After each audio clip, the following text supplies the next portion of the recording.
반갑습니다.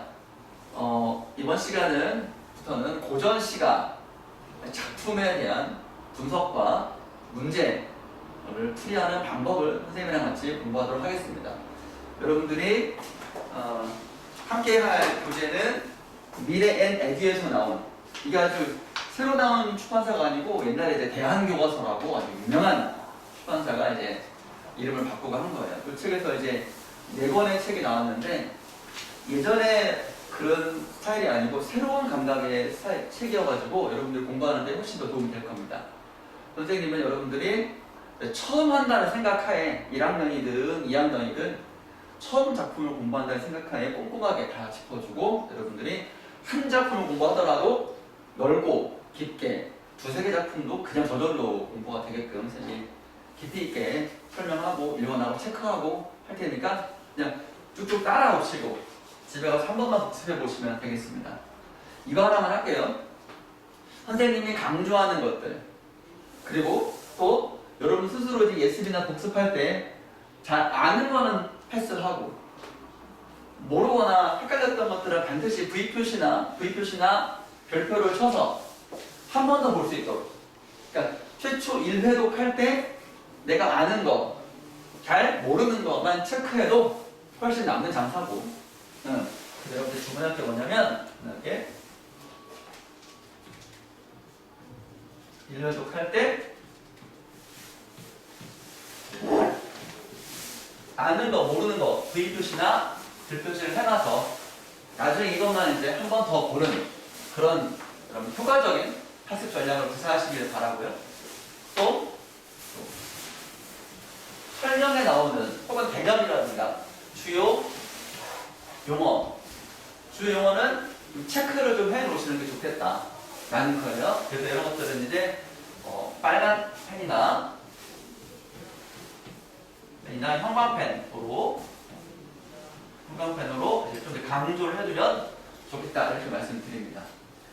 그리고 공책 있으시니까 공책에 이제 이렇게면 정리 성격의 간단한 한 작품, 한 챕터별로 이 작품에서 가장 중요한 건 뭐다, 그거를 이제 한 3개, 한 4개 정도의 포인트로. 왜냐면 한 작품의 정보가 한 10개 이상 된다면 10개 이상 다 암기하지는 못해요. 핵심적인 한 3-4개 정도만 딱 이제 정리해서 안고 가도 나중에 훨씬 더 도움이 된다. 그러니까 공부하고 덮어버리면 별로 잘 기억이 안 나는데, 반드시 한 번 더 피드백하면 훨씬 더 효과적이다. 그래서 2번, 3번 안 보고 한 번을 웬만큼 잡아낼 수 있게끔 하는 것이 좋겠다, 이거예요. 자, 그래서 첫 페이지를 보시면 고전 시가에 던지는 물음표라고 이제 얇은 부분 있습니다. 거기에 이런 말이 있죠. 보겠습니다. 우리는 문화작품을 늘 감상해 왔습니다. 어부사시사. 어부가 낚시를 즐긴다 할 때 이 어부가 진짜 어부가 아니라는 거. 이 정도 하나? 어부가 사계절 보고 듣고 느낀 흥취, 이런 것들을 노래를 했어요. 송리인곡에서 한 여인이 죽어서 비가 되겠다고 하는 장면을, 연행가에서 조선의 사대부, 양반 사대부가 난생 처음 중국 청나라 연이 연경이라 그래가지고 중국이 국경을 옛날에 연경이라 그랬거든요. 연경에 간 이야기, 방문한 장면을 아직 안 배웠죠? 차차 알게 될 겁니다. 이 책에 다 있다라는 거죠. 장면을 이렇게 장면만 쪼각쪼각 감상해 왔습니다. 좀 아쉬운 부분이긴 하죠. 그나마 시조나 이런 것들은 전문이 그나마 가능은 해요. 고전 산문은 쌤도 전문 다 읽어보지 못한 게 많다, 라는 좀 아쉽긴 하죠. 장면은 알지만 전체를 알지 못합니다. 부분만 감상해서는 안 됩니다. 어부의 진짜 정체는 무엇일까요? 어부가 어부죠, 선생님. 그런데 진짜 어부가 아니다. 어부 흉내내는 양반이다, 라는 거예요. 송맹곡에서 여인이 죽을 만큼 그리워하는 인물은 도대체 누구냐? 사랑하는 사람? 임금을 의미하는 거였죠. 그럼 어떤 광경을 봤을까요? 엄청 많이 봐요. 이것저것 보고 길이가 엄청 길어요. 장난 아닙니다. 문학작품은 전체를 알아야 진정한 의미를 이해할 수 있습니다. 그래서 우리가 뭐 줄거리라든가 작품의 이해와 감상 이런 설명들은 여러분들 꼼꼼하게 체크해 볼 필요가 있다. 이참에.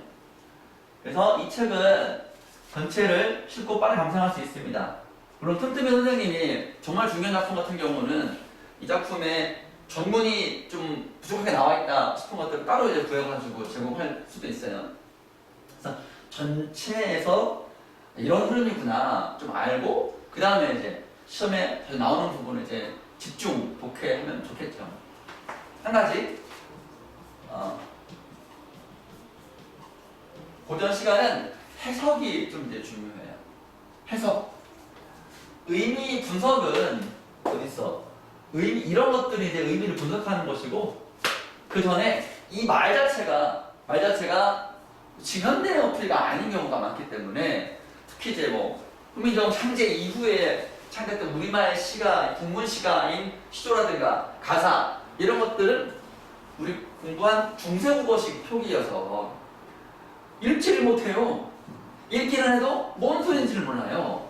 그래서 원문, 현대어 풀이, 해석이에요. 그 다음에 의미 분석. 여기까지 가야 문제를 풀 수 있는데 이게 막혀버리면 해석이 막혀버리면 풀 수가 없다. 찍을 수밖에 없다. 그래서 해석 다음에 의미 분석인데 해석할 때 이제 문법적인 지식이라든가 많이 보면서 어휘의 기본적인 뜻들 이런 것들 이제 예를 들면 산은 산이죠. 근데 산을 옛날에는 뇌라고 했단 말이죠. 근데 이 뇌가 또 식사할 때 임금이 드시는 식사할 때 뇌도 또 있어요 이게. 그러니까 그런 것들을 이제 단어에 쓰임은 작품들을 이제 보면서 이제 체크할 때 이렇게 쓰이는구나 틈틈이 알면 되는 것이죠. 그래서 이 책에 나와 있는 작품들만 어느 정도만 이제 해석할 줄 알면 진정한 의미를 잘 이해할 수가 있을 것이다 해요. 공책 혹시 가져오셨나요? 안 가져오셨으면 이따가 이제 사진 찍을 수 있도록. 자, 다음 페이지 갑시다. 쭉 넘어가시면 4쪽에 차례가 있고요. 차례가 있고 고등학교 1학년 때나 고2 때 내신이라든가 수능에 이제 얼마나 많은 작품이 나와 있나를 알 수가 있습니다. 여기 보시면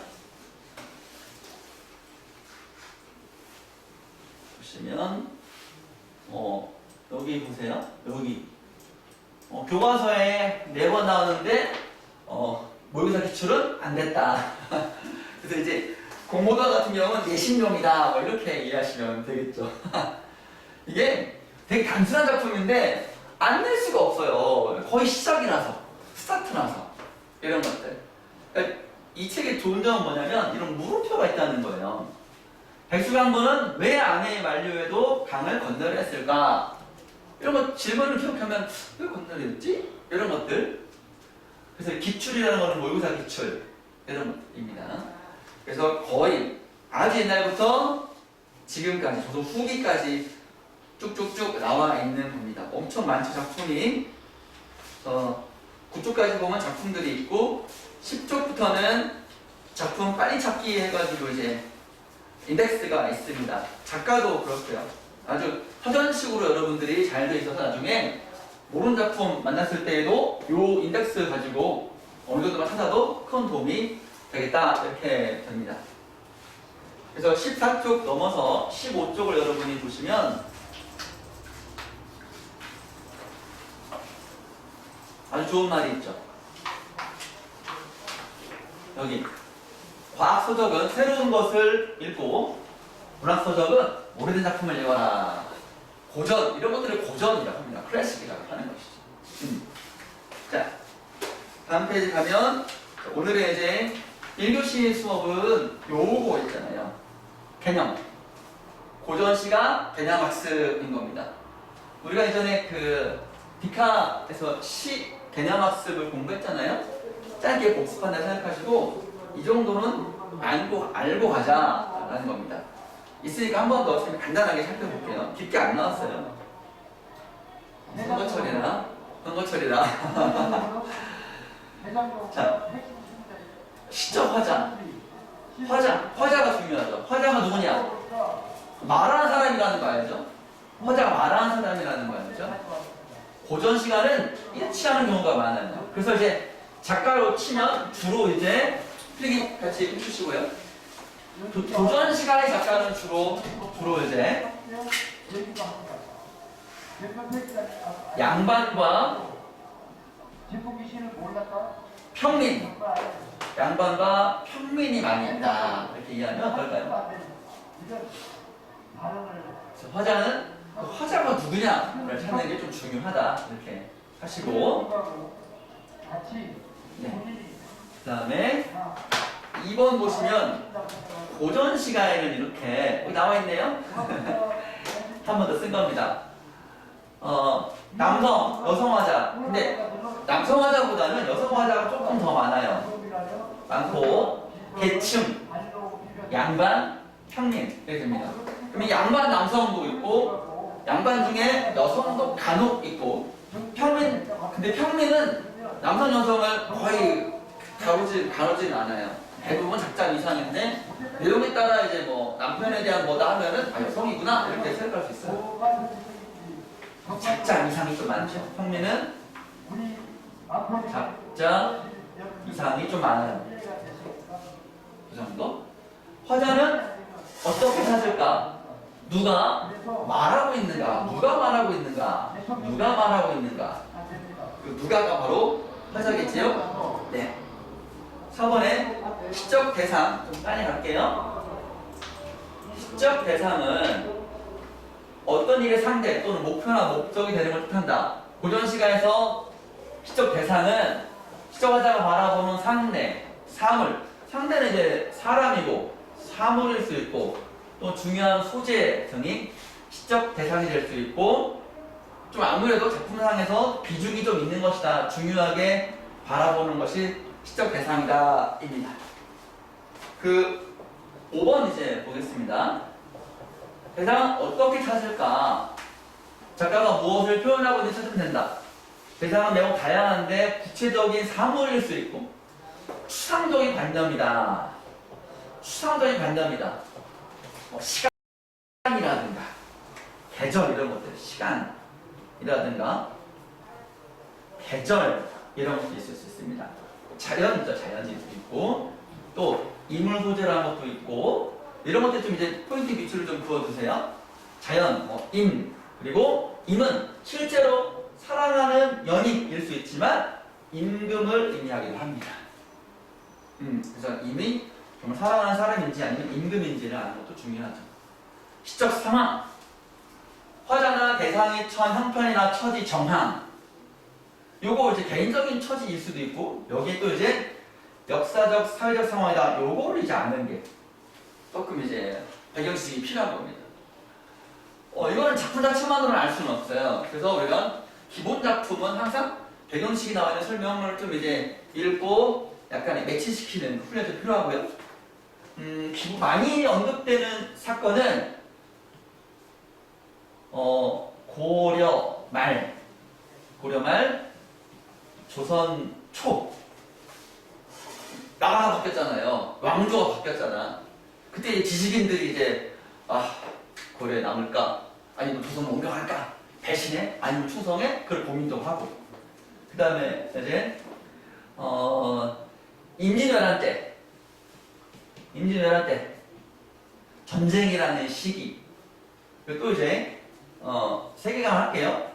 조선 후기의 사회변화. 양반의 몰락과 평민 계층의 상승, 그런 시기에 어떻게 이 상황 속에서 어떻게 살아갈 것인가에 대한 얘기를 하기도 했습니다. 이 작품이 어느 시대에 쓰였는지 좀 잘 알면 대충 이런 내용이 나오겠구나 이렇게 알 수가 있겠죠. 7번 이해실은 어떻게 찾냐? 모든 일이 될 수 있고요. 그중 의미 있다고 생각되는 상황을 작품 속에 표현하고 작품 속 상황이 언제 어디서 벌어지고 있으며 어떻게 전개되는지 찾으면 된다. 이제 상황을 알려주는 단서 이런 것들, 임과 이별한 후. 이별이라는 단어 보면은 지금 이별했구만. 이런 것들. 아니면 시간을 알려주는 상황이다. 밤이다. 그런 어휘들이 몇 가지가 있을 때 예민하게 이제 여러분들이 반응을 해서 화자가 지금 깜깜한 밤에 이미 이별해서 잠을 못 자고 있구나. 슬프겠네. 그립겠네. 이렇게 짐작하면 좋겠죠. 화자에 대한 정보는 이 정도가 되겠습니다. 오른쪽에 이제 정서. 정서는 뭐냐? 정서는 그냥 감정, 생각 이렇게도 문제는 없죠. 그래서 여러분들은 이 정서가 화자가 처한 상황에서 긍정적인 정서냐 부정적이냐 정도 딱 나누면 좋겠죠. 그래서 이제 정서도 긍정이냐 부정이냐 좀 이렇게 가늠하고, 태도도 마찬가지입니다. 태도. 근데 그 태도는 뭐 긍정적 태도, 부정적 태도라고 하는데, 여기 보시면 화자가 취하는 자세, 대응 방식이다라고 할 때 여기 나와 있잖아요. 체념할 거냐, 뭐 적극적으로 저항할 거냐, 뭐 이런 태도. 그래서 여성 화자가 인과 이별했는데 슬픔을 느껴요. 그 다음에 봐봐, 화자, 상황, 정서가는 슬픔을 느껴. 일반적이지. 충분히 예상 가능한 거지. 그래서 이제 기쁨을 느끼면은 뭐지? 뭔가 좀 이제 다른 상황에 있는 거다라고 이제 생각해 볼 수가 있는 거예요. 대부분 고전 시간은 그런 변수가 없어요. 대부분 이별해서 슬퍼, 그리워. 그 다음에 이제 보통의 여성상은 체념하고 수용하고 수능하고 그냥 에휴 기다려요. 요럴 때 이제 살짝 이제 다른 무빙 부러뜨려. 응? 그러면 이제 적극적이다. 그래서 이 변수가 생기는 거예요. 그래서 보통은 수용적이고 체념하거나, 그런데 어떤 작품들은 정반대로 나간다면 그 작품들이 이제 그것이 바로 중요한 특징이 되는 것이죠. 서경별곡 이런 것들이 그렇습니다. 적극적으로 이별과의 이별을 거부해요. 그런 것들이 이제 일반적인 거에서 벗어나는 것들이 이제 중요한 출제의 포인트가 된다라는 거예요. 대응 방식이라는 것은 그런 의미입니다. 대응 방식은 그런 의미로 여러분이 이해하시면 좋겠다. 이제 10번에 보시면 여러분 꼭 알아야 할 용어가 예찬적, 의지적, 우곡적, 풍자적, 해학적 이런 말입니다. 한 번쯤 들어는 보셨을 겁니다. 정확히 여러분들이 예찬이라는 거는 그냥 알기 쉽게 예를 다하여 찬양한다. 꼭꼭 죽어야 할 대상인 거야. 임금님이다, 뭐 사랑하는 사람이다, 아니면 뭐 이제 엄청난 자연물이다. 오 이런 것 같아요. 예찬, 자연 이런 것 같아요. 혹은 뭐 이제 부처님이라든가, 혹은 뭐 이제 임금님 이런 것들도 충분하게 가능하고 완전 초긍정이죠. 의지적이다. 의지를 드러낸다. 굉장히 적극적인 태도인 것입니다. 적극적인 의지를 드러낸다. 일편단심, 한 조각, 단심. 여러분, 단심 말뜻 혹시 단심은 어떤 마음? 심이 마음 심이거든. 단자가 무슨 마음? 단호한 마음. 그렇게 이해돼요. 그렇게 이해돼. 단자는 붉은 단자거든. 한 조각 붉은 마음은 임금에 대한 충성심이야. 이건 무조건 충성심인 거야. 그러면 화자는 신하고 임은 임금이 되는 거지. 그래서 임향한 일편단심이냐, 가실줄이 있으랴, 종몽주. 이 몸이 죽고 이래고 붙여주고, 됐고 우리 진토대왕은 넋이라도 있고 없고, 임향한 일편단심이냐. 이미 이제 사랑한 사람이 아니고 고려 왕조였잖아요. 나만 아는 건가? 일편단심은 임금이라든가 나라에 대한 충성심이다. 용어 하나. 우국. 근심 우자. 근심. 나라를 걱정하는 마음. 요것도 넓게 보면은 충성심인 거죠. 충성심. 그래서 왕조교체는 딱 한 번. 언제? 고려에서 조선으로 갈 때. 쌤, 그럼 통일신라에서 고려는요? 그때는 작품이 별로 없어. 이런 것들. 이제 고려에서 조선으로 갈 때 이런 얘기들이 무국적인 내용을 담은 시가 아마도 고려에 좀 충성하는 그런 파들이 무국적인 태도를 가진 시조를 많이 썼겠죠. 아마도. 또 전쟁, 아까 말씀 전쟁, 병자호란, 임진왜란 이런 것들, 전쟁 이런 것도 있습니다. 풍자, 해악이다. 주로 조선 후기, 뭐 사설시조 이런 사설시조 같은 걸로 이런 것들로 평민의 문화, 평민들이 주로 풍자, 해악을 통해서 그들의 아픔을 좀 해소를 했다. 그들의 어떤 안타까움을 좀 해소를 했다. 여기 대상은 주로 이제 부정적 대상인데 이제 지배계층, 탐관오리 뭐 이런 사람들. 우리 중에 제일 나쁜 오리가 탐관오리예요, 탐관오리. 근데 풍자와 해악은요, 여러분 조금 구별할 필요가 있어요. 풍자는 대상을 비판적으로 공격한다, 웃음 유발한다라는 거예요. 그러니까 엄청 실제로도 권력자고 힘도 무지무지하게 센 권력자, 양반 이런 사람들을 일대로 맞장구서는 죽어요. 평민이 맞장구서는 깨갱한단 말이에요. 어서 오세요. 오랜만입니다. 자, 우리는 지금 영상으로 보여드리고요. 지금은 여기 이론을 공부하는데 여기 지금 하고 있습니다. 여기 지금 하고 있습니다. 정신없으시지만 일단 한번 펜 꺼내고 따라고 들어보세요. 이 대상은 무지무지 힘든 대상인데 이 대상은 그냥 대놓고 하면 죽으니까 예를 들면 어떻게 이해하라 그랬죠? 낙서를 하는 거지. 땡땡이 바보, 땡땡이 그러면 뚱땡이, 그러면 뭐야? 어떤 자식이야? 잡아봐! 저 아닌데요? 저 아니에요. 이렇게 하는 말이 이런 식으로 막 하고 짱돌 던지고 그냥 딱 맞으면 어떤 새끼야? 아닌데? 이런 것들 그렇게 하는 게 풍자입니다. 그 약자의 무기였던 거죠. 강자는 무기가 풍자는, 강자는 풍자를 안 해. 죽여버리면 되니까. 약자의 무기가 풍자였다. 또 약자의 갈등 해소가 해악이에요. 해악은 대상을 동정하게 공감한다. 그러면 요 대상은 화자가 있고 대상이 있는 거야. 나쁜 놈이 있는 거야. 근데 해악은 자기 자신일 수 있어.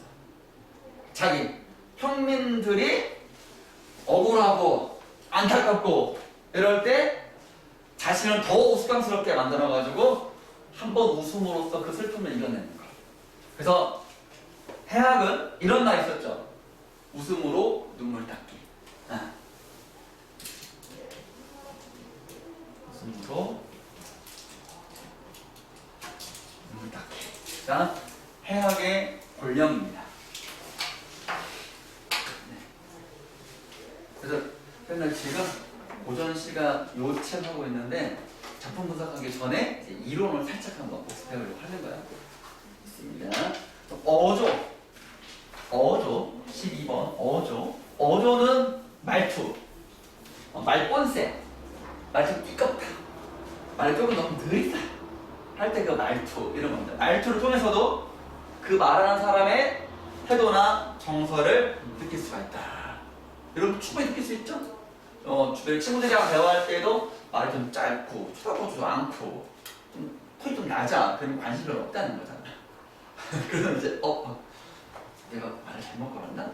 오늘 이제 첫날 가가지고 좋은 친구들 느낌이 왔나요? 차차 온 것 같아요. 좋은 친구 사귀시기 바랍니다. 여러분도 좋은 친구 되면 되지. 그래서 어조는 어조를 파악함으로써 정서와 태도를 알 수 있다 라는 거예요. 그 사람의 말로 하는 거를 글로 썼을 때의 그 말하는 사람의 태도를 엿볼 수 있다라는 거예요. 여기 보시면 영탄적 어조다라고 하는 겁니다. 영탄, 감탄사를 씁니다. 이야 이런 것들. 그러면 하면 되게 좋은가 보네. 이야 하면 되게 놀라운가 보네. 이런 것도 있고.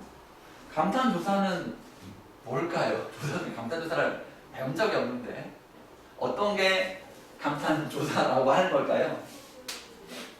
이런 것들, 혹격조사 같은 거. 님이시여!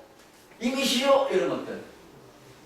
그런 것이고, 또 이제, 여기 이제, 서리법도 좀 이제, 영탄으로 쓸 수가 있어요. 설득적이다. 체념적이다. 체념적이다. 체념적이다 할 때, 어떻게 드러내냐? 주로 서리법으로 체념적은 좀 많이 드러내요. 체념적은 서리법으로 체념하는 마음을 드러내더라. 가시님을 어이하고, 처용화 같은 경우도 그렇고, 고모도가 그렇고, 많이 나옵니다. 애상적이라는 말 뜻은 이제 잘 몰라가지고 많이 헷갈릴 수 있어요. 애상이 뭐예요, 선생님? 이렇게.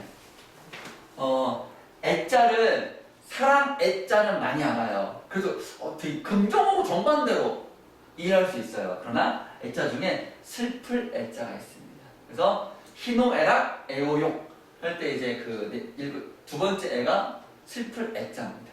이렇게 애상적이다. 그래서 깊은 슬픔이다. 이렇게 설명을 드렸었고요.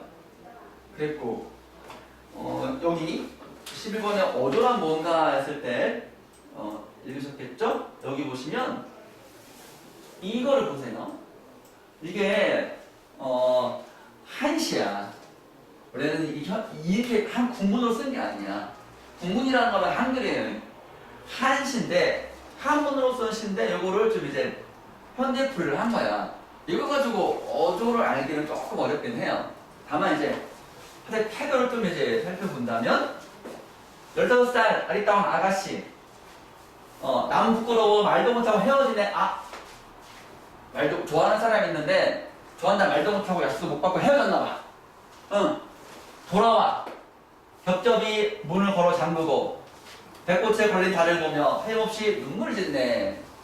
이게 바로 이제 전통적인 여인의 말하지 못한 안타까움, 그런 게 있는 것이죠. 여기서는 이제 인과 이별한 여인이 혼자 돌아와 헤어진 눈물 짓는 모습을 애상적어죠. 상황이 좀 슬프잖아, 기쁘진 않잖아. 이렇게 해보세요. 그럼 이게 애상어조로 인과 이별한 화자의 슬픔을 드러내고 있냐? 그렇다. 이렇게 판단하면 잘 판단하는 거고. 무어변이라는 거는 말 없는 이별이라는 뜻입니다. 말 없는 이별. 소극적이죠. 소극적 태도를 엿볼 수가 있어요. 적극적이지 않습니다. 붙잡지 않으니까. 시어 보겠습니다. 조금 빨리 맞는 거예요. 시에 쓰이는 언어는 일상 언어와 차이는 없어요. 시어에 쓰면서 특별한 어휘가 있는 것은 아니에요. 일상 언어를 쓰되 다만 사전적 의미 플러스 함축적 의미, 작품의 상황에 따라 이 시어의 의미가 더 깊게 다르게 쓰이더라라는 거예요. 걔는 먼저 예를 들면 여승의 한 구절인데 나는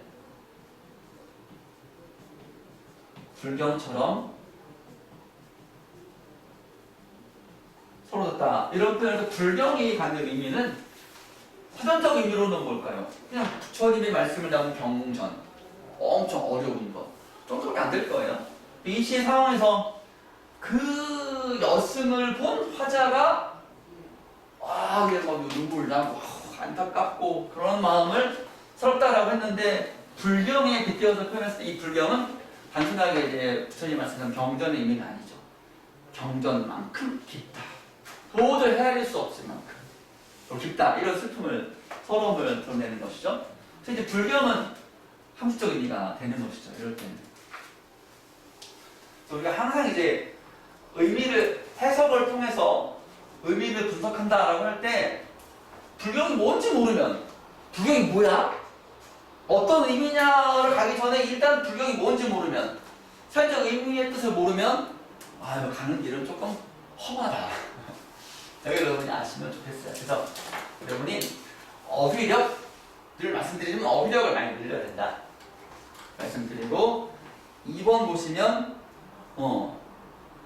함축적 의미를 어떻게 파악하냐 지금 말씀드린 겁니다. 첫째, 사전적 의미를 알아야 돼요. 기본 어휘력이 돼야 됩니다. 이거는 문맥으로도 하기가 좀 어려운 부분이 있죠. 연상된 의미를 파악한다. 상황 고려하여 의미를 파악한다. 대나무라는 시어가 많이 나와요.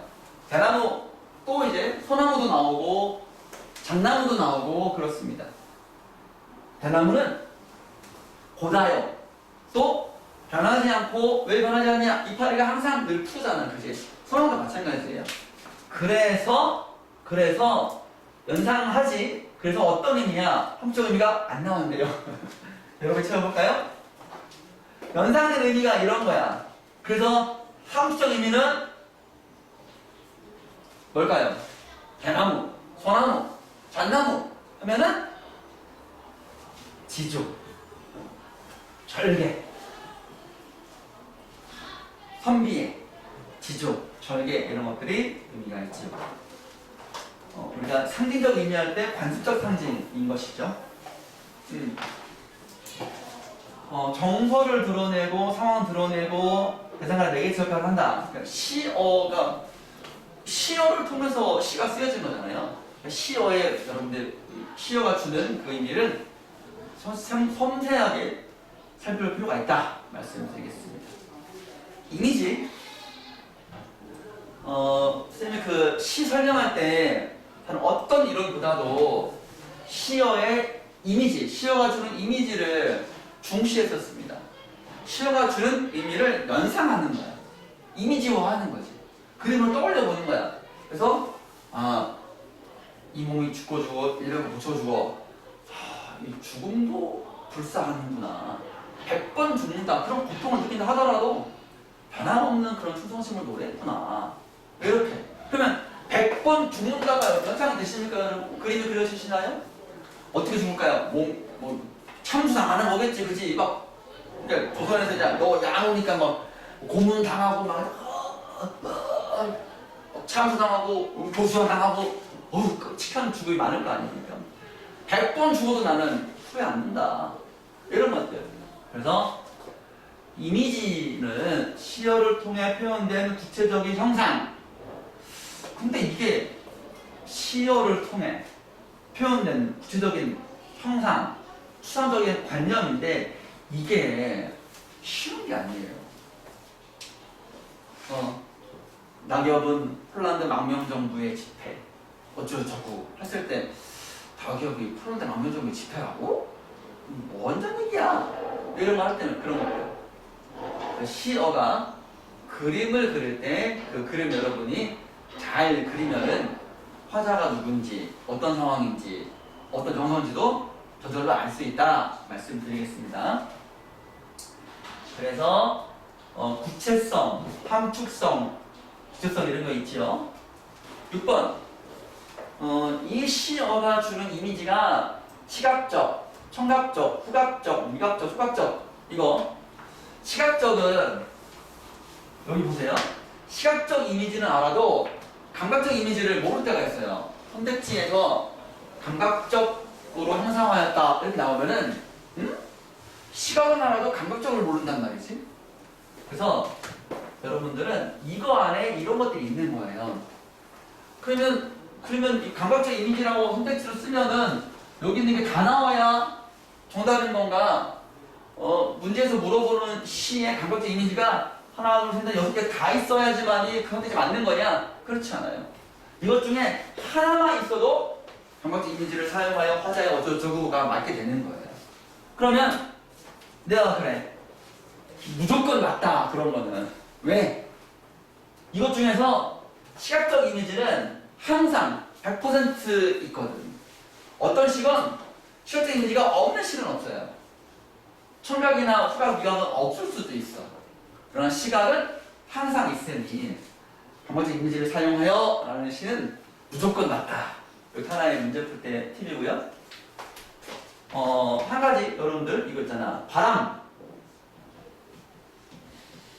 시원한 바람 하면은 바람은 촉각적 이미지죠.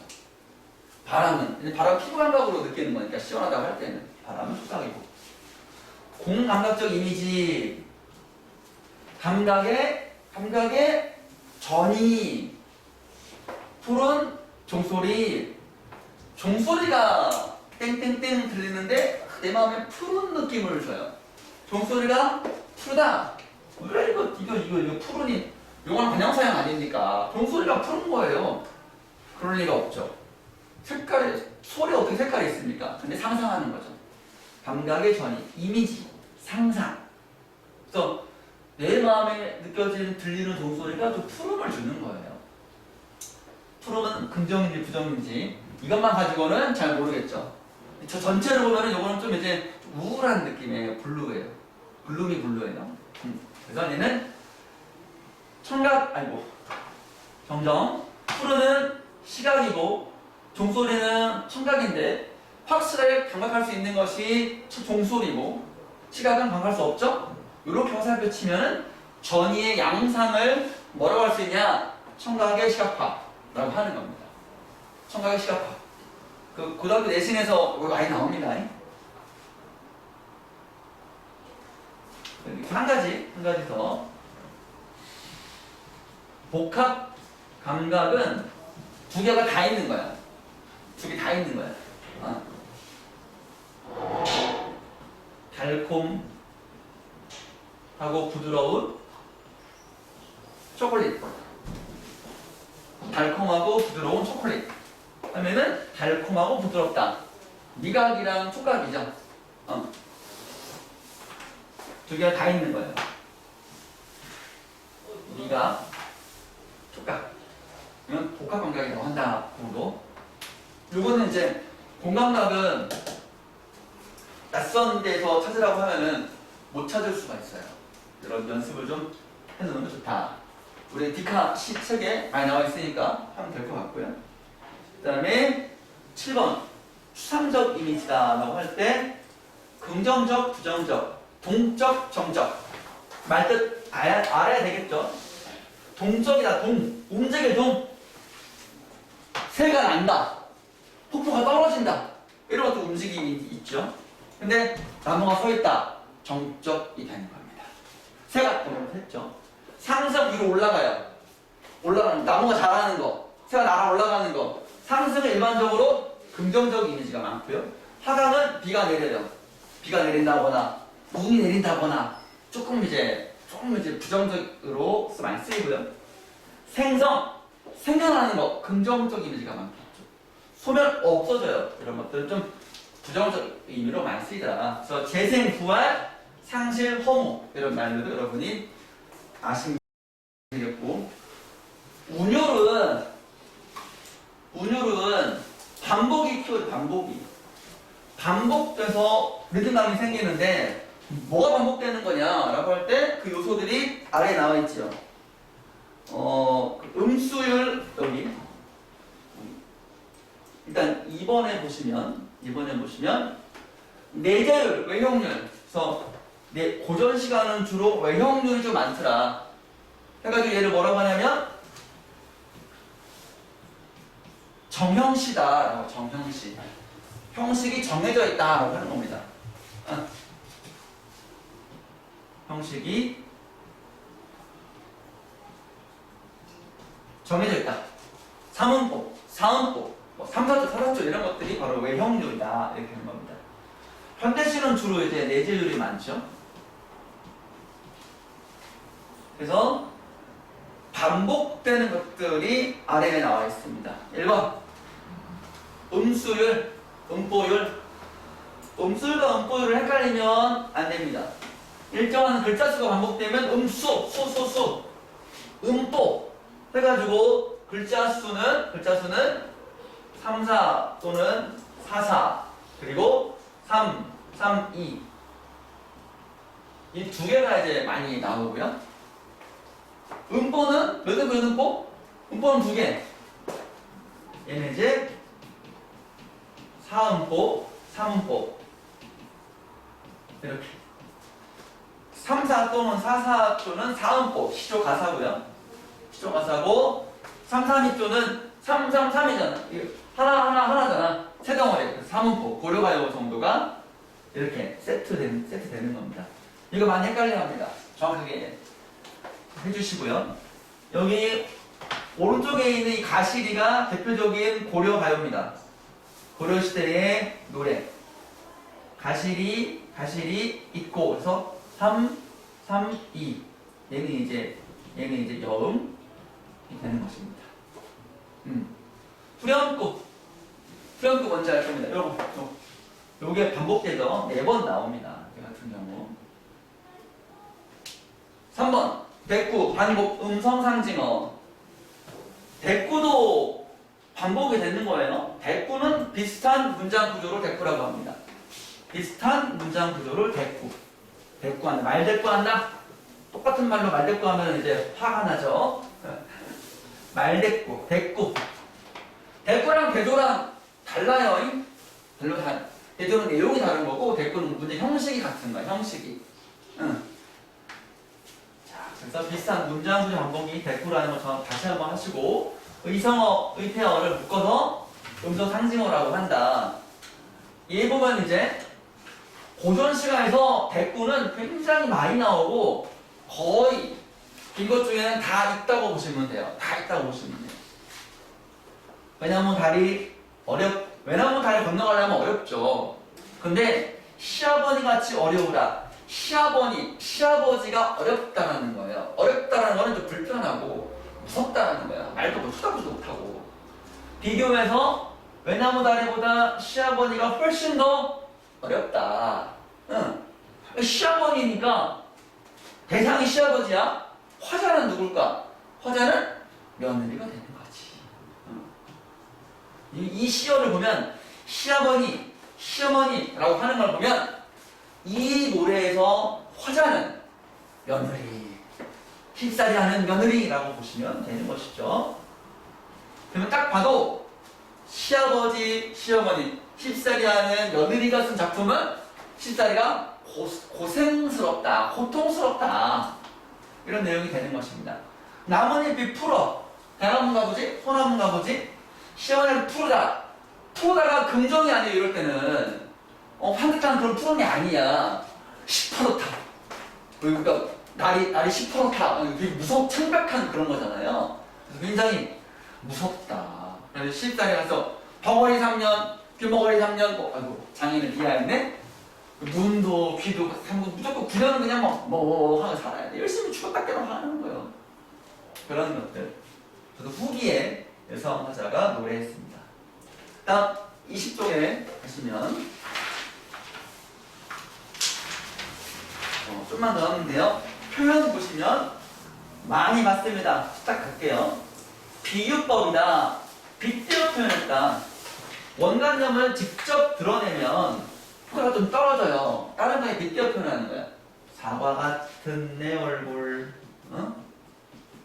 사과 같은 내 얼굴 띄었어야죠. 그러면 내 얼굴이 원관념이고 사과가 보조관념입니다. 이럴 때 얘를 1대1 대응이라고 하죠. 그 비유는 1대 1 대응 관계에 있는 것이 비유의 개념입니다. 비유가 뭐냐? 원관념, 보조관념 1대1 대응 관계에 있는 것. 그럼 보조관념 왜 썼냐? 훨씬 실감나니까. 그럼 내 얼굴 하면은 내 얼굴이 이뻐, 내 얼굴이 동그러, 내 얼굴이 붉어 하면은 느낌이 잘 안 서러. 너무 추상적이니까. 구체적인 이미지가 안 떠오르잖아. 근데 내 얼굴 사과야 하면 그래? 여러 개의 감정이 감겨져 있잖아. 향긋하기도 하고, 쫑망하기도 하고, 동그랗기도 하고, 얼룩덜룩하기도 하고, 그런 거라는 것이죠. 그래서 직유법, 은유법, 의인법, 뭐뭐같이, 뭐뭐처럼, 뭐뭐듯이. A는 B다. 사람처럼 하는 거. 또 더 있나요? 화류법. 무생물을 생물인 것처럼. 요거는 이제, 두 개 이제, 화류법이 포함한 게 어떻게 설명하나요? 얘가 더 커. 의인법보다. 화류법이 의인법을 이렇게 포함하고 있는 거예요. 화류법 가운데서 사람인 것만 의인법이라고 하는 겁니다. 대유법 많이 헷갈려 합니다. 대유법 잘 몰라요. 선뜻 안 외워지는 게 대유법입니다. 얘는 부분, 전체. 요거는 이제 하나만 기억하자면 사람은 빵만으로 사는 많잖아. 그럴 때 빵이 이제 음식, 얘기하는 거죠. 눈물 젖은 빵을 먹어보지 않은 사람에게 인생을 떠나지 말라? 이런 거죠. 뭐, 고통, 가난 뭐 그런 거겠죠. 속성인 거예요, 그런 것들은. 대유법은 뭐 제유, 환유 있지만 그냥 대유법으로 이해하시라. 부분 전체. 여기 보시면 황진이는 기생이에요. 기녀는 주로 이제 인과의 사랑, 이별, 아쉬움 그림을 많이 했죠. 청산은 내 뜻이고 녹수는 님의 정이다. 녹수는 흘러가는 들 청산이야 변할 수 없다. 녹수도 청산을 못 잊어 울면서 흘러가는구나 이렇게 하는 겁니다. 해석했습니다. 어떤 의미일까요? 해석을 했는데 어떤 의미일까요? 청산, 산은 나고 이퀄 은유법이에요. 녹수는 님이다. 녹수는 흘러간다라는 게 나를 버리고 떠나가지만 산인 나는 변할 수인가? 이거 허리법? 나는 변하지 않는다. 그러니까 님은 나를 떠나가도 나는 님을 떠나가지 않는다. 그래가지고 흘러가는 녹수도 청산인 나를 못 잊어 울면서 가는 거 아닌가? 요거는 이제 화자의 희망사항을 반영한 마지막 구절이다. 내가 당신을 못 잊는 것처럼 당신 나를 못 잊었으면 좋겠습니다. 빨리 돌아오세요. 이런 메시지가 종장에 담겨있는 것이다. 실제로 녹수의 마음 상태는 알 수는 없다. 어떻게 알아 떠나간 님을. 이렇게 희망사항을 얘기하면서 하지마! 돌아와! 라는 의지를 가지는 것이다. 까지 강조의 과장법 보시겠습니다. 과장법 여기까지만 하고 좀 쉴게요. 과장하는 거 예를 들어 여러분들 모란 EP까지 내는 시에서 1년 365일 매일 섭섭해 옵니다. 이렇게 말했어요. 정말 사람이 매일 그렇게 울 수는 없어요. 그러니까 하루 종일 운다. 거짓말입니다. 근데 왜 그렇게 뻥칠까요? 너무 슬프니까. 슬픔을 드러내려고. 그런 것들이 과장법인데 여러분들은 확대하는 거를 과장으로 많이 이해하는 건 당연한 겁니다. 축소도 과장법이라는 걸 여러분 이해하시고 반복했습니다. 대조 차이가 있죠. 대조는 차이. 대꾸 많이 알았어요. 비슷한 문장으로 반복인 거 많이 알았고 영탄 아까 영탄적 어조할 때 설명드렸고 열거는 나열이라고도 합니다. 나열이라고 하고 얘는 특히 이제 사설시조의 두 번째 행 중장에서 많이 써먹는 기법입니다. 비슷한 사물들의 나열, 열거를 통해서 화제의 어떤 그 정서를 드러내는데 나열법, 열거법 많이 나오죠. 네. 잠깐 쉬었다가 이어서 아주 기본적인 작품 3페이지만 남았어요. 이론은 이제 그다음 작품 들어가겠습니다. 쉬는 시간. 네, 21쪽에 변화법 보겠습니다. 변화법은 여기 반어, 역설, 서리, 도치 너무 잘 알죠. 근데 이거 반어, 역설은 찾는 게 좀 어려울 수 있어요. 아는 거 아니고서는 낯선 거 나올 때는. 반어는 거짓말하는 거. 반대로 표현하고 속마음과 반대로 표현하고 거짓말하는 거죠. 슬픈데 안 슬프대. 슬픈데 눈물 안 흘리겠대. 뭐 이런 것들. 못 잊었는데 잊었노라 하는 것들. 역설 모순되지만 진리가 있는 것. 나는 님을 같지만은 나는 님을 보내지 아니하였습니다. 뭐 이런 것들. 서리법 의문이지만 뭐 의문 형식을 취하지만 물어보는 건 아니고 당연한 사실인 것입니다. 도치 문장 순서 바꾸는 거. 그러면 주어 목적어 서술어인데 보통 서술어가 앞에 온다거나 목적어 앞에 온다거나 뭐 그런 것들이 많이 있고 맨 끝에 뭐 행의 시행의 맨 끝에 서술어가 와야 되는데 목적어가 왔어 이런 거 할 때 도치법이구나 이렇게 이해하시면 좋겠고요. 좋습니다. 다음 아래에 내려가면 상징이란 7번 상징이란 뭐냐? 아까 그 비유할 때 원관념, 보조관념이 1대1이라 그랬잖아요. 내 마음은 호수요 이런 것들. 상징은 원관념이 없고 보조관념만 있어요. 없다는 얘기는 뭐냐면 드러나지 않고 시에서 보조관념만 드러나는 비둘기 이런 것들 드러나고 원관념은 굉장히 다양하게 할 수 있다. 작품에 따라 다양할 수 있다. 그래서 비둘기 하면 평화, 사랑, 순수 이런 것들이 의미가 있죠. 그래서 상징은 원관념과 보조관념이 1대 다 많다 이렇게 이해하시면 되고요. 비둘기, 사랑, 평화, 순수 이렇게 되겠습니다. 글씨가 알아. 보조관념, 원관념 다대 1 이렇게 여러분이 이해하시면 좋겠다. 상징이란 뭐냐? 보조관념만으로 원관념을 드러내는 거. 그러니까 비유보다 훨씬 어렵죠. 원관념이 없으니까. 8번 가시면 상징의 종류는 관습적, 원형적, 개인적인데 그냥 이 시에서 이 시어의 상징적 의미가 뭐냐를 이해하면 되는 거예요. 그러려면 시 전체적인 상황을 좀 여러분이 이해하시면 좋을 것 같고요. 이런 말들은 잘 안 나와요. 그냥 상징적 의미로만 나오지.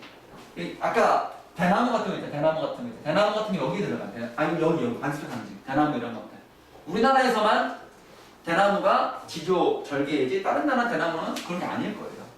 그래서 한 민족 정도의 상징이 관습적이고 원형적은 전체적으로 전 세계, 전 인류. 그래가지고 원소가 많아요. 물, 불, 바람, 태양, 하늘, 땅 이런 것들이 많아요. 개인적 상징이 우리가 흔히 일반적인 상징, 창조적인 상징이 되는 것이죠. 그 정도? 상징 의미가 뭐냐는 걸 알면 될 것이고요. 객관적 상관문. 새가 슬피운다 이런 거 할 때 9번, 10번 같이 보면은 새가 슬피 우는구나라고 하면 화자가 슬픈 건데 새가 우는가라고 표현하는 것이죠. 그래서 감정이입이고 새에 화자의 감정이 이입된 거예요. 새가 우는데 슬퍼서 우는 건지 안 우는 건 어떻게 알아요 우리가? 새의 마음 모르잖아, 그지? 근데 내 마음이 슬프니까 새가 슬프다고 우는 것이죠. 화자의 감정을 이입했다. 어떤 감정? 슬픈 감정을 이입했다. 집어넣었다. 그 사물이 객관적 상관문이다 라는 거예요. 그래서 여러분들은 감정이입이 되면 100% 객관 상관문이 있는 거예요. 항상 있는 거예요. 근데 객관 상관문이라고 해서 화자의 감정과 항상 일치하는 것은 아니에요. 화자의 감정을 촉발하는 것만으로도 객관 상관문은 돼요.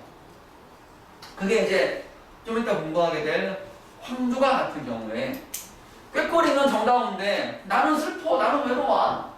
꾀꼬리를 봤기 때문에 커플지옥, 솔로 천국 이렇게 되는 겁니다. 커플을 보니까 갑자기 외로움이 밀려드는 거지.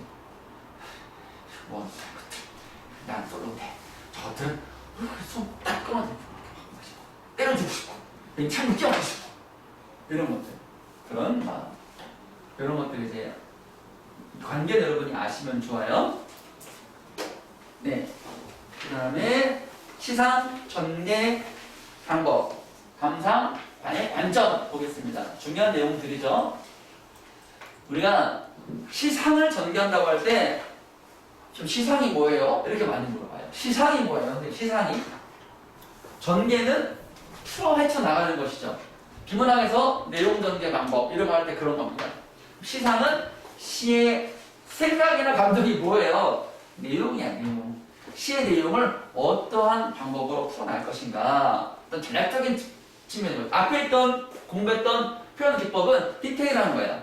건물로 짓자면 건물의 어떤 그 뼈대가 목조인지 철골인지 뭐인지 그 안에 있는 이 벽지를 뭘로 할 건지 유리를 뭘로 할 건지 이것이 바로 표현 기법인 거예요. 큰 틀이 시상 전개 방법이다. 그래서 시간의 흐름이다. 시간의 흐름이다. 또 시간의 흐름, 계절의 변화. 시간의 흐름에 계절의 변화가 들어가 있는 겁니다. 계절도 봄, 여름, 가을, 겨울 이것도 시간의 흐름인 거예요. 큰 흐름인 거죠. 또 이제 뭐 시간 흐름 굉장히 많아요. 아침, 점심, 저녁, 뭐 새벽 여러 가지 많이 있죠. 공간, 시선의 이동이다. 공간이 확실히 이 장소가 바뀌어야지 공간의 이동인 것이고 시선의 이동은 장소는 안 바뀌어도 화자가 바라는 시선이 지금 쌤이 이제 에어컨 보고 저거 보고 책장 보고 시계 보고 하면 시선 이동하는 거예요. 장소는 이동이 없죠. 수미상관, 시의 처음과 끝이 같거나 비슷하게 끝나는 거. 그러면 반복 효과가 있고요. 이렇게 처음과 끝이 비슷하게 있으니까 구조적 안정감을 좀 줘요. 그런 효과가 있습니다. 의미도 강조하죠. 한 번 더 하니까. 전달의 꽃이 바로 수미상관인 거잖아요. 나 여기 갈 때 죽어가 있는 거 흘리우리다. 이런 거. 선경, 후정. 선경, 먼저 경치, 그 다음에 정서. 경치 보고 아름답다. 경치 보고 슬프다. 이런 느낌인 거. 거꾸로 선정, 후경도 있습니다.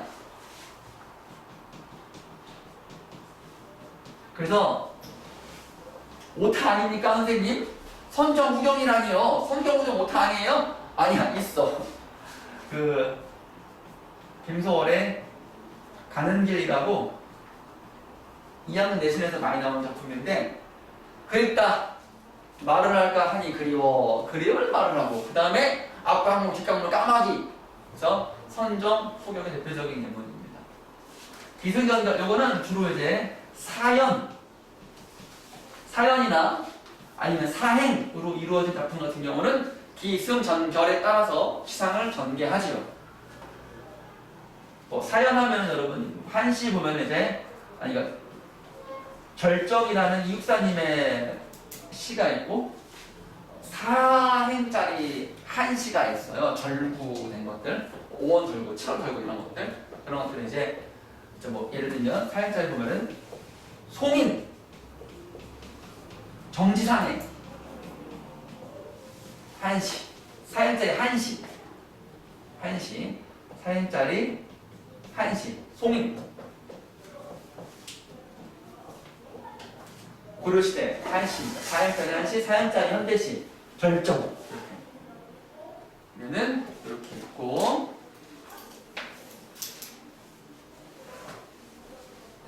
여러분이 정확하게 암기해야 될 용어인 것이죠. 이 정도. 그 다음에 여기 하나만 더 할까요? 많이 나오는 건데 좀 헷갈리는데 하나만 더 하자면 주객전도. 이건 시상전개는 아니고 표현투법 중에 하나인데 주객전도. A가 B가 바뀌었어. 이게 바뀌었어. 그래서 이제 공명도 날 싫어하고 부기도 날 싫어하니 날 싫어하니라는 상춘곡 잘 나와야 되는데 상춘곡의 마지막 쯤에 나오는 구절이에요. 공명 부기는 속세의 가치입니다. 얘들은 속세도 나는 이제 자연 속에 있는 나예요. 나는 속세를 싫어하는데 속세에 있는 것들이 나를 싫어하는 거꾸로 표현한 거야. 그래서 주객전도라고 하는 거예요. 왜 이런 뻘짓을 했을까? 나는 분명 싫어, 나는 두기 싫어 이렇게 하면 될걸. 뭔가 좀 신선하잖아요. 뭐야? 뭔 소리야? 속세 싫어한다고? 한 번 더 고민하게 되고 한 번 더 마음과 뇌에 머무르게 만드는 게 표현상 효과를 잘 전달하는 거거든요. 이거 못 찾는 애들 많아요. 지금도 뭔 소리인지 모르는 애들 많아요. 저는 기본 개념, 대표적인 예문 정도 여러분이 기억하시면 좋겠다. 그 다음에 작품 감상 관점 있습니다. 관점 4개가 있는 거죠. 크게 2개, 작게 4개 있습니다. 4개 작품 자체의 내적 구성 요소. 이 말하면 진짜 어려워요. 쌤, 내적 구성 요소가 뭐예요? 지금까지 한번 전부 다. 운율이니 화자가 누구니 정서가 뭐니 비운이 은윤이 다 그게 내적인 구성 요소로 작품의 의미를 판단하는 겁니다. 이런 것들. 이런 것들이고요. 그 다음에 이것만 가지고는 작품의 의미를 알기가 조금 어려워요. 고전시가 같은 경우는. 아까 있잖아요. 님이 사랑한 이미지 임금님이 작품 안에서 몰라요. 근데 정몽주가 썼다. 고려 말에 이방원이 회유할 때 이런 들었다며 저런 들었다하냐. 야 고려부터 조선이면 어때요? 같이 오면서 100년 누리면 될 거 아니야? 정몽주가 싫어. 나는 100번 죽어도 고려에 충성할 거야. 이걸 어떻게 합니까? 그럴 때는 이제 반영원적, 작가, 표현원적 이런 것들 살펴보면 님의 의미가 사랑하는 사람이 아니라 고려 왕조구나. 이렇게 알게 되는 것이죠. 그래서 어디까지나 1번이 절대론적이라고 하는 것은 정말로 absolutely importance. 미안해요. 발음이 좀 그래서 절대적으로 중요하다. 작품 감상의 1번이 이거다. 이런 소리입니다. 근데 시험 문제는 다 이런 걸로 나옵니다. 기본적으로 앞에 있는 1번 두 개 문제는 보기 있는 이런 것들이 여러 번 나오는 거죠. 작가가 어떤 삶을 살았다더라. 작가가 살았던 시대는 이러이러하더라. 그에 비추어서 시구절의 의미를 정확히 분석하지 못한 것은 이런 식으로 문제가 나오잖아요. 그렇습니다. 그래서 어느 정도의 대표적인 시대나 상황, 역사적인 상황 이런 것들 알면 좋다. 표현론적, 작가의 생애, 체험, 심리상태. 작가가 작품을 쓰니까 표현하니까 표현론이라고 하는 거예요. 작가의 포인트. 효용이라는 거는 얼마나 쓸모 있었냐. 작품을 감상하고 독자가 교훈, 감동, 깨달음. 난 이 작품을 읽고 나라의 목을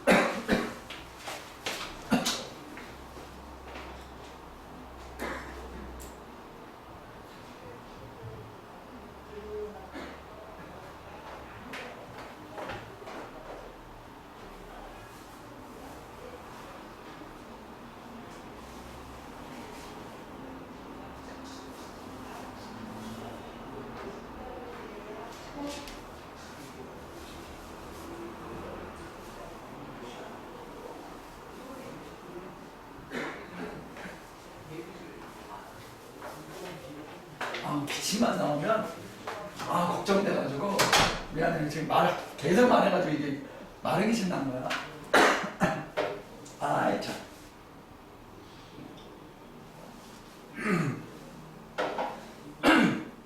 그래서 어떤 교훈, 감동을 전다 이런 것들이 이제 여러분들이 이제 밑줄을 좀 그어두면 좋아요.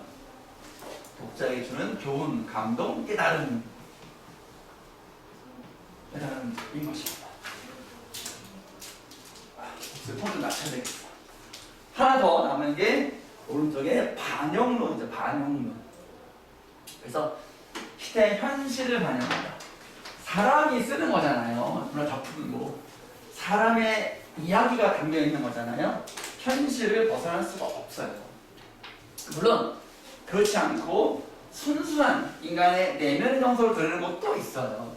그렇지만 우리나라 문학은 여러분 대부분 시험에 나오는 것들은 대부분 다 리얼리즘, 현실을 반영한 것들이 많아요. 그래서 현실을 반영한다. 당시의 시대 했을 때 주로 많이 나오는 시대가 고려 말, 조선 초, 조선 후기, 일제, 강점기, 6.25 전쟁. 이번에 1960에서 70년대 산업화 시기. 그래서 후기는 한관으로 횡포.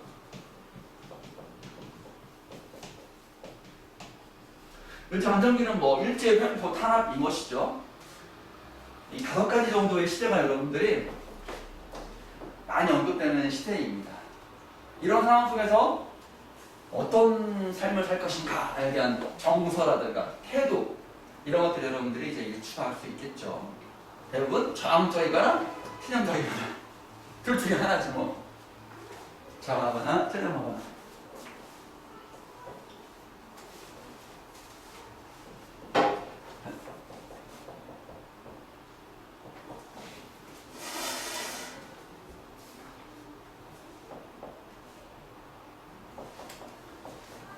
주제 들어가겠습니다. 주제는 작품은 주로 어떤 내용이 담겨져 있는가 하는 겁니다. 했을 때 주제를 파악하는 방법은 이렇게 있고요. 주제는 뭐다라는 게 나와 있겠죠? 그리고 3번에 고전 시간에 자주 등장하는 주제는 무엇일까? 첫 번째 자연. 자연을 사랑하는 마음. 우리가 흔히 얘는 자연 친화라고 합니다. 항상 세속과 대조가 되는 공간이죠. 세속은 부정적이고 자연은 항상 긍정적이고요. 물화일치라는 키워드, 뭐 안빈낙도, 안분지족 이런 것들도 비슷하죠. 주로 양반 사대부들이 창작을 많이 했지요. 사대부라고 하는 것은 사는 선비고 대부는 정치가가 대부입니다. 벼슬하면 대부요. 벼슬하지 않고 물러나면 선비로서 자연친화. 나아가면 충요. 물러나면 자연친화. 이렇게 되겠습니다.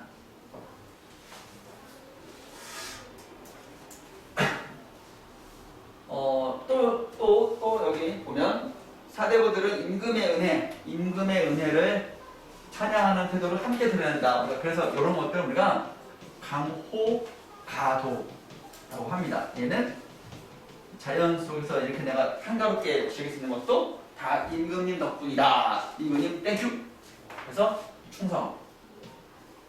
강호가도라고 합니다. 강호가도. 그 강호사시가 같은 경우가 대표적이죠. 맹사성에. 이 정도 용어 여러분이 아시면 될 것 같고요. 그 다음에 두 번째는 사랑과 이별 되겠습니다. 아주 보편적인 인간의 정서죠. 만나고 사랑하고 이별하고, 이때 이별이라는 건 여러분 정말로 헤어지는 걸 수도 있고 헤어짐도 있고 또 사별, 죽음으로 인한 이별도 있어요. 어쨌든 슬픔의 강도는 더 비슷하죠. 여성이 주로 화자를 설정합니다. 아무래도 사랑의 기쁨이나 이별의 슬픔을 드러낼 때는 남성 화자보다 여성 화자가 좀 더 적절하다라고 판단한 것이죠. 이 정도 극복 의지도 있고 슬픔도 있고 체험도 있고 그렇습니다. 그 상간물을 통해 정서를 간접적으로 드러내는 거예요. 직접이 아닙니다. 성경 부정의 시상전개 방식을 활용하여 외부 정경과 대응 또는 대두되는 내면 세계 해가지고 여기 송인이라는 작품을 보시면 여러분, 송인에서는 푸른 기개인 김강 쪽의 어떤 그 풀빛이 푸른데 푸른 풀빛과 이별한 화자를 이제 대조해서 푸른 풀빛과 이별한 화자를 대조해서 비가 개가지고 풀이 막 물을 먹어가지고 싱싱해. 생동감이 넘쳐요. 넘치고 사랑하는 사람과 남포에서 이별해버렸어. 이게 이제 슬픔이 있는 거지. 무력감이 있는 거지. 이제 대조를 통해서 나의 슬픔을 더 강조하는 거예요.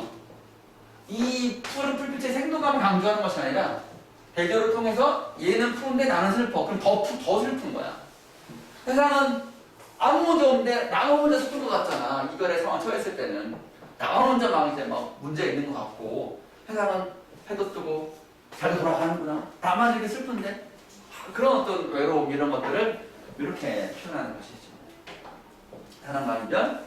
주로 이제 사랑과 이별 같은 경우는 이제 주로 이제 기녀, 황진이 이런 기녀들도 썼고 또 이제 양반 사대부들도 이제 여성 화자로 해가지고 임금에 대한 충성심 이런 것들로 많이 썼습니다. 그게 이제 3번에 나오는데 비슷하죠? 자, 필기 부탁드리고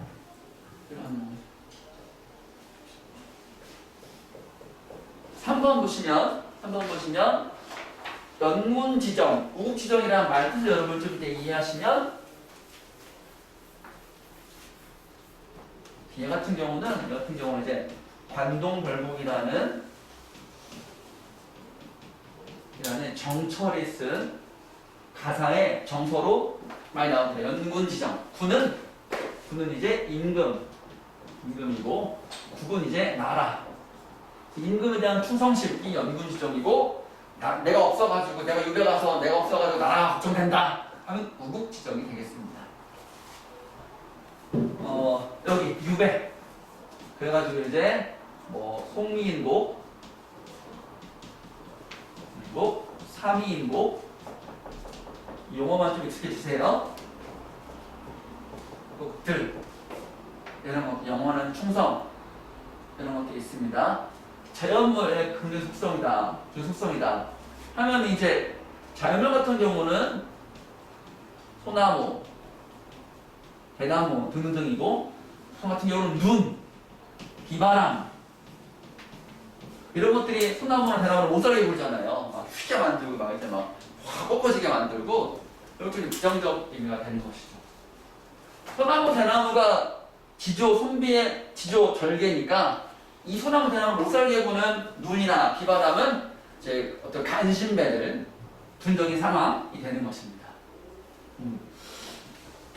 네 번째, 분현실을 비판하고 풍자하는 것이다 라는 것입니다. 사는 게 힘들었으니까요.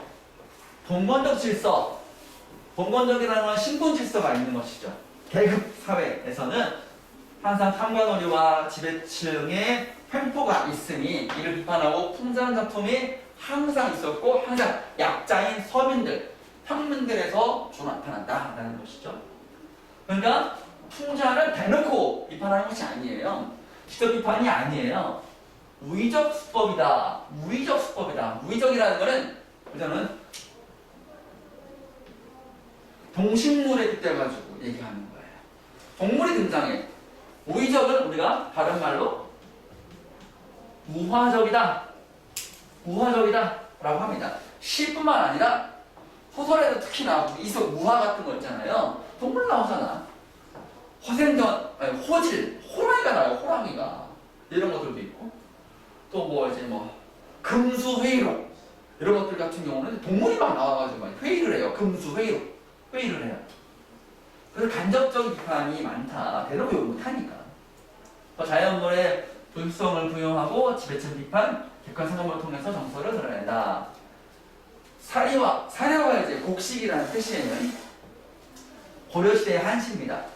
이제는 평민은 아니에요. 양반인데 애틋한 마음이 있는 양반이었어. 참새야.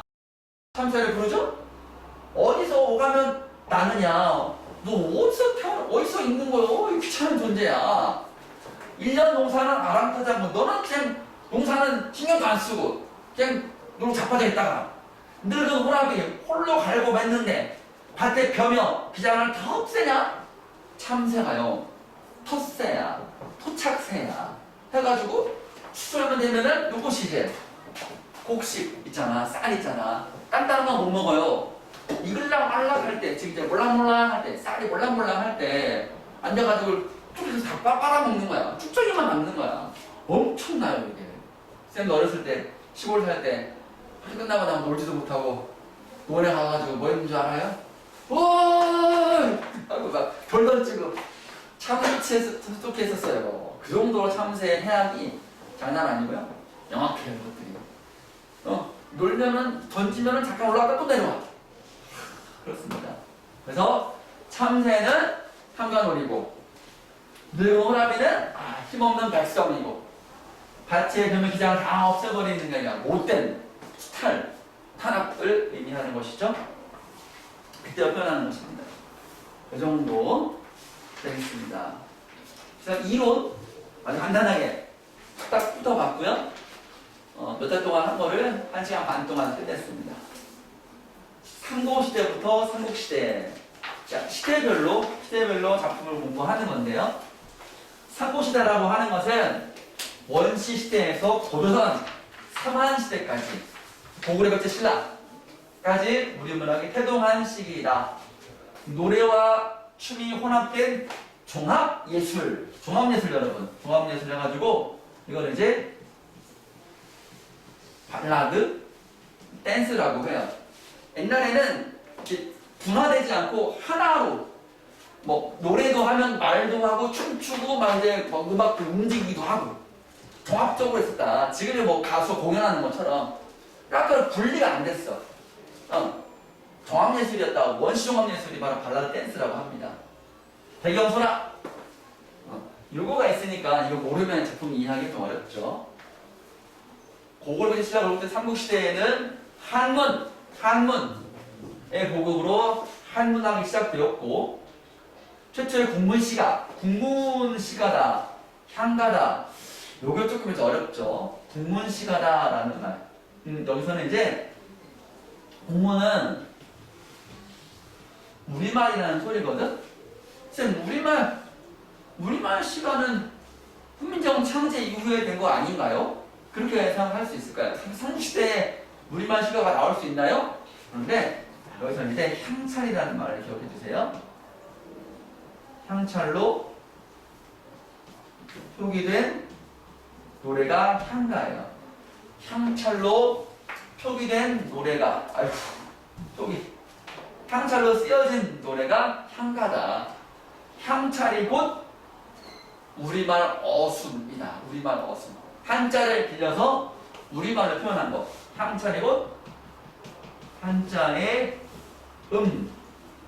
뜻 빌려서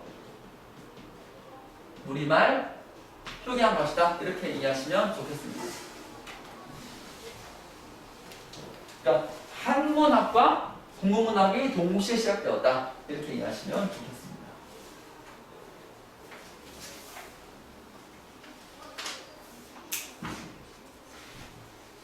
그래서 다음 페이지 보면 상고시대에서 요약하게 있어요. 여기 있는 말들도 굉장히 중요합니다. 여기 있는 말들도 상고시대, 상고가 아주 오래된 시대라는, 옛날 시대라는 뜻이에요. 그때는 우리가 뭐라고 하냐면 고대 가요라고 장르를 해요. 뭐 시조, 향가, 가사처럼 고대 가요. 이 시대에는 노래 이름이 장르가 고대 가요. 얘는 이제 장르 이름이고 집단이다. 집단 서사에서 개인 서정으로 이제 이동해가는 시기예요.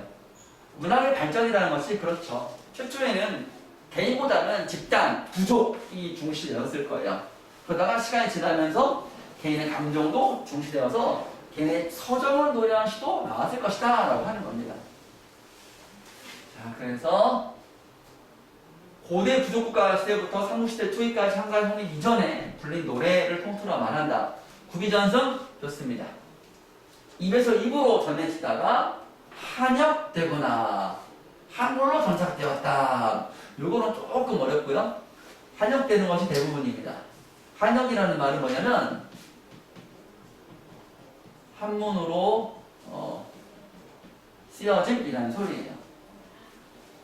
그러니까 우리말로 노래가 불렸는데 막 전해지다가 그거를 한문으로 번역해서 적었다는 거예요. 표기가 한문이라는 거죠. 그렇지만 그건 한문 문학이 아니라 우리나라 문학이다라고 봐야 되겠죠.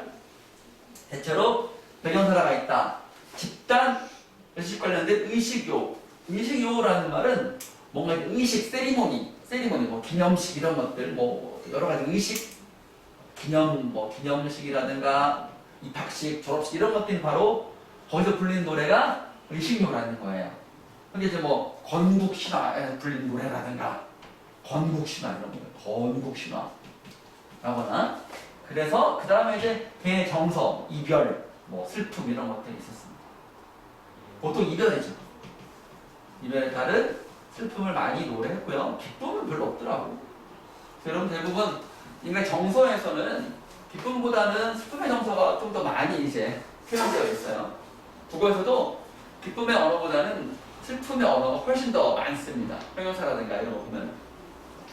그러다가 삼국시대에 접어들어서는 불교의 전례와 더불어서 한문이 보급되면서 한문 문학, 중국에 한문이 들어오면서 중국의 선비들이 얘기했던 한시가 들어오게 되면서 우리나라 한문 문학이 시작됩니다. 그래서 한문학의 시작이 한시입니다. 한시는 쭉 이어져요.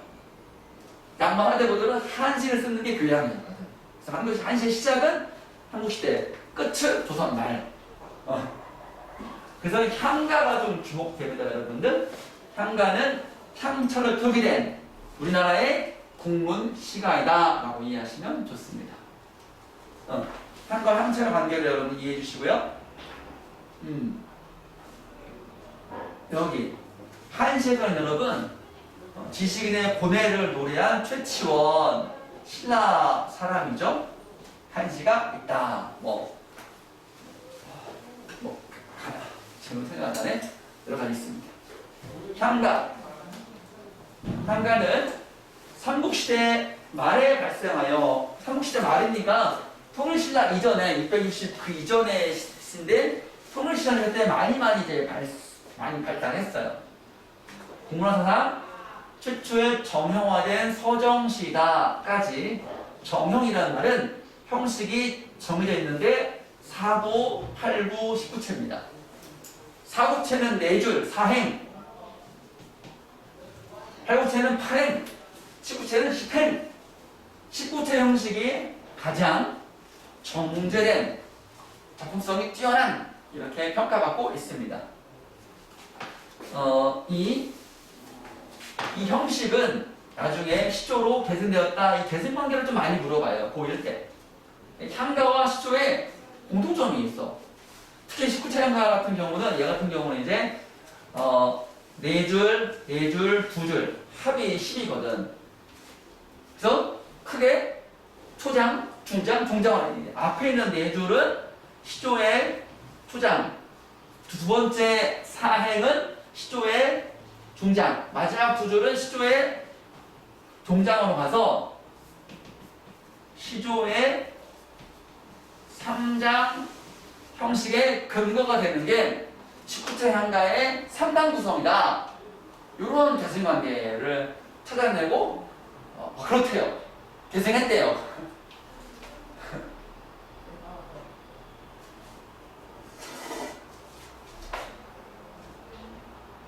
형식적인 계승 이렇고요.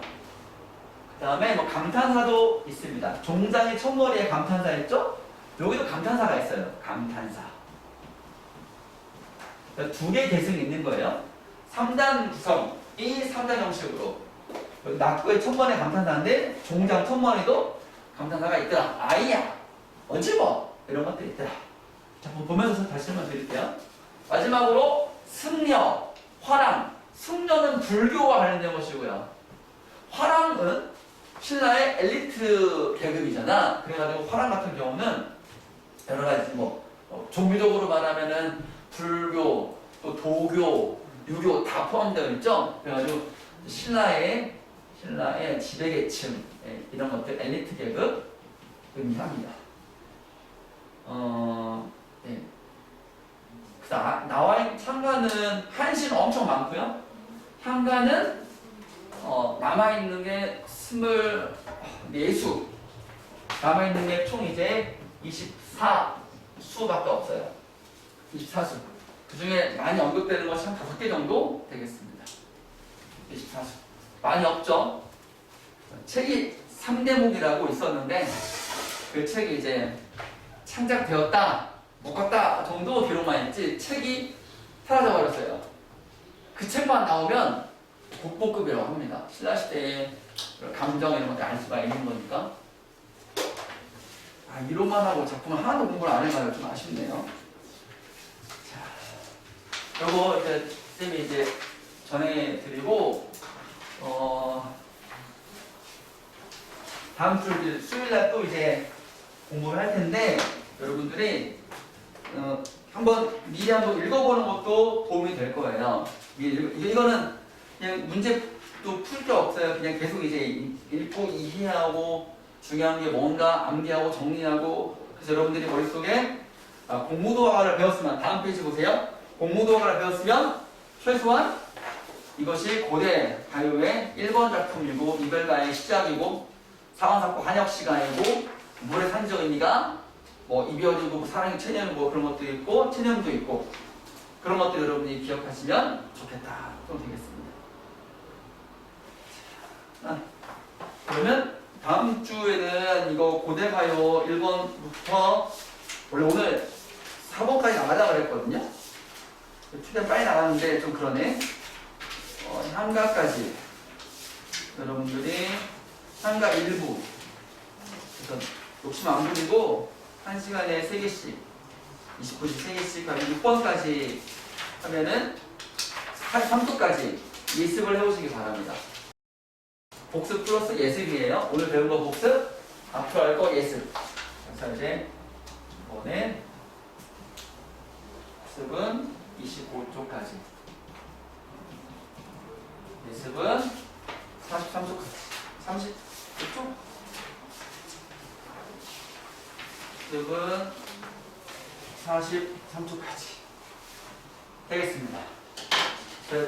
시작이 반이니까 여러분들이 시작을 잘 하셨고요. 끝까지 책으로 후딱후딱 중요한 거 포인트 나가겠습니다. 질문 있으면 톡이나 뭐 이런 걸로 본 수업 시간에 해주시고요. 책 이제 본책에다가 옮겨 적는 것도 좋고 껴놓기도 하고 잃어버리지 말고요. 필기한 게 남는 거니까 그렇습니다. 수고했습니다. 여기까지 하겠습니다.